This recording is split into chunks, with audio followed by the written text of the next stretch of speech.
Heredity and Opportunity. You are not barred from attaining greatness by heredity.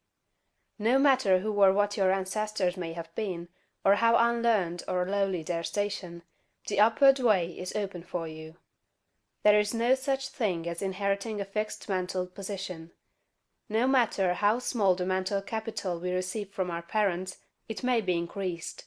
No man is born incapable of growth. Heredity counts for something. We are born with subconscious mental tendencies, as for instance, a tendency to melancholy or cowardice, or to ill temper. But all these subconscious tendencies may be overcome. When the real man awakens and comes forth, he can throw them off very easily. Nothing of this kind need keep you down. If you have inherited undesirable mental tendencies, you can eliminate them, and put desirable tendencies in their places.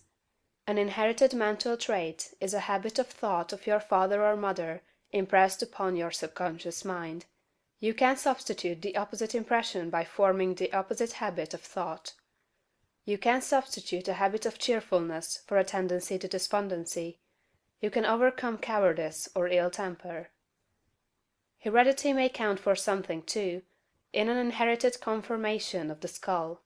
There is something in phrenology, if not as much as its exponents claim. It is true that the different faculties are localized in the brain, and that the power of a faculty depends upon the number of active brain cells in its area. A faculty whose brain area is large is likely to act with more power than one whose cranial section is small. Hence persons with certain conformations of the skull show talent as musicians, orators, mechanics, and so on. It has been argued from this that a man's cranial formation must, to a great extent, decide his station in life, but this is an error. It has been found that a small brain section, with many fine and active cells, gives as powerful expression to faculty as a larger brain with coarser cells. And it has been found that by turning the principle of power into any section of the brain, with the will and purpose to develop a particular talent, the brain cells may be multiplied indefinitely. Any faculty, power, or talent you possess, no matter how small or rudimentary, may be increased. You can multiply the brain cells in this particular area until it acts as powerfully as you wish. It is true that you can act most easily through those faculties that are now most largely developed. You can do, with the least effort, the things which come naturally, but it is also true that if you make the necessary effort you can develop any talent. You can do what you desire to do, and become what you want to be.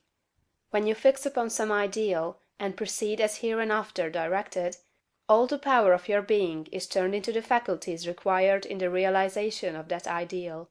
More blood and nerve force go to the corresponding sections of the brain, and the cells are quickened, increased, and multiplied in number. The proper use of the mind of man will build a brain capable of doing what the mind wants to do. The brain does not make the man makes the brain. Your place in life is not fixed by heredity. Nor are you condemned to the lower levels by circumstances or lack of opportunity. The principle of power in man is sufficient for all the requirements of his soul. No possible combination of circumstances can keep him down, if he makes his personal attitude right and determines to rise. The power which formed man and purposed him for growth also controls the circumstances of society, industry, and government. And this power is never divided against itself.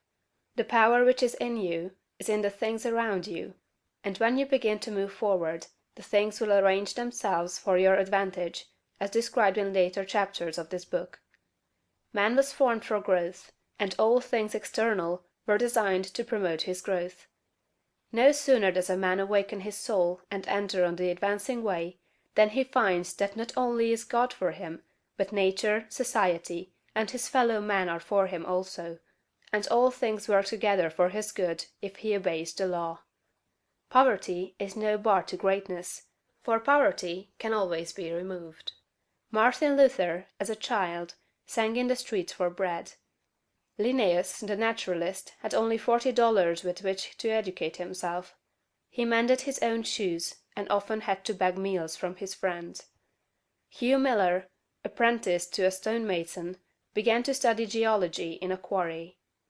George Stephenson, inventor of the locomotive engine, and one of the greatest of civil engineers, was a coal miner, working in a mine, when he awakened and began to think. James Watt was a sickly child, and was not strong enough to be sent to school. Abraham Lincoln was a poor boy. In each of these cases, we see a principle of power in the man that lifts him above all opposition and adversity. There is a principle of power in you. If you use it and apply it in a certain way, you can overcome all heredity, and master all circumstances and conditions, and become a great and powerful personality. End of chapter 2.